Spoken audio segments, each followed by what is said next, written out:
So you don't need a big budget or a huge staff to make a big impact. Just ask Susan Moores.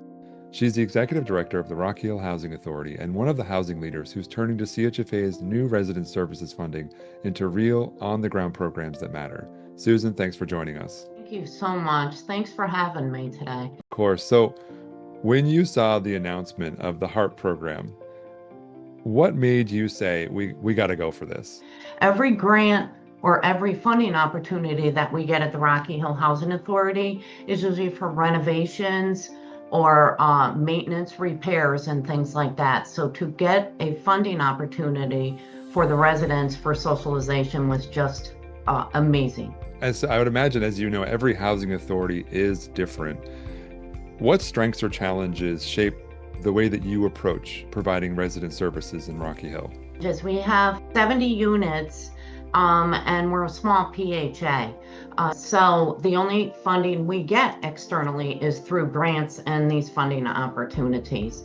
So we had to look at the strengths and look at our population, because our population is very diverse. It's older adult and disabled. So we have people as young as 18 all the way to our resident just turned 100 years old the other day. And her grandchildren came in from college, and it was just generation, I think it was 3 generations sitting there. All the tenants, they were just so happy. I know you've got several programs planned, and I want to hear about what you're most excited about, but what are the residents looking forward to as well? We have the breakfast club once a month, computer 101, and web search has been a big one around here. We had a catered luncheon because we are in the midst of starting a huge construction reno. Thank you, CHFA, because it's been a year and a half. We've been working closely with you and DOH, and it's been an amazing journey. A lot of the work that you do tends to fly under the radar.